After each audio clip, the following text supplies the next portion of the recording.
Beynəlxalq münasibətlər bugün yeni eraya qədəm qoyur. Bu erada vəziyyəti qanunun aliliyi deyil, güc qaydası idarə edir. Biz bunu dünyanın müxtəlif yerlərində görə bilərik ki, bu sözləri Prezident İlham Əliyev Davosda Euronews televiziyasına müsahibəsində bildirib. Hər ölkə öz strategiya və siyasətini özünün potensialına uyğunlaşdırmalıdır. O cümlədən mümkün qədər çox ölkələrlə ilk növbədə öz bölgəsində, sonra isə qlobal müstəvidə yaxşı münasibətlər qurmalıdır. Azərbaycan məhz buna nail oldu. Prezident İlham Əliyev Euronews televiziyasına müsahibəsində deyib ki, beynəlxalq hüquq normaları dünya ictimaiyyətinin bütün üzvləri üçün mütləq görünmür.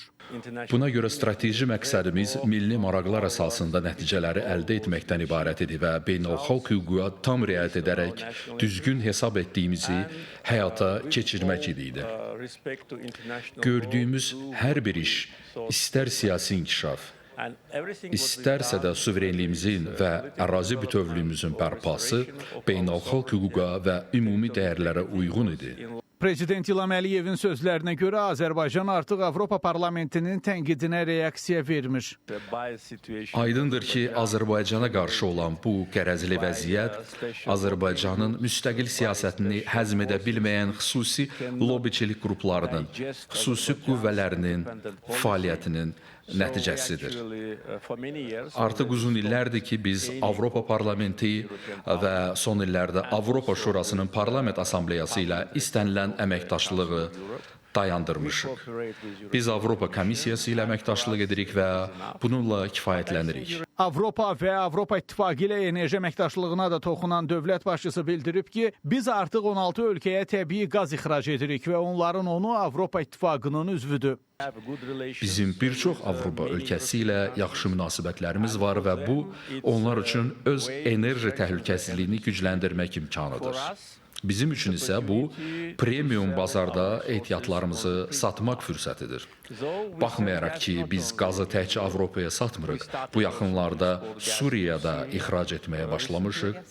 Ancaq qiymət baxımından ən yaxşı bazar əlbəttə ki, Avropa bazarıdır. Azərbaycan da daxil olmaqla hər bir ölkə özünün sərhədləri boyu sabitlik haqqında düşünməlidir. Dövlət başçısı İranla bağlı sualı cavablandırarkən deyib ki, Azərbaycan İranda baş verən müəyyən qeyri-sabitlikdən narahatdır. Bizdə ölkə daxilində potensial risklər mövcud deyil. Bütün potensial risklər kənardan qaynaqlana bilər. Bu səbəbdən biz hər zaman qonşuluğumuzda sabitliyin mövcud olması haqqında düşünürük. Biz İranda baş verən müəyyən qeyri-sabitlikdən narahatıq. Bizim üçün regionda sabitlik, proqnozlaşdırılma və sülh ən böyük sərvətdir. Biz işğaldan və müharibədən əziyyət çəkmişik, minlərlə qurban vermişik.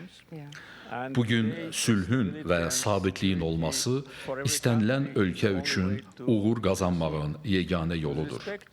Prezident İlham Əliyev Birləşmiş Ərəb Əmirliklərinin qurucusu, mərhum Şeyx Zayedin adını daşıyan Zayed İnsan Qardaşlığı mükafatı kimi mükafatı almağın onun üçün böyük şərəf olduğunu bəyan edib. Prezident bildirib ki, bu qərarı 30 ildən artıq müddətdə qan tökülməsindən, münaqişə və müharibələrdən sonra Qafqazda sülhün qurulmasında səylərə verilən qiymət kimi qəbul edir.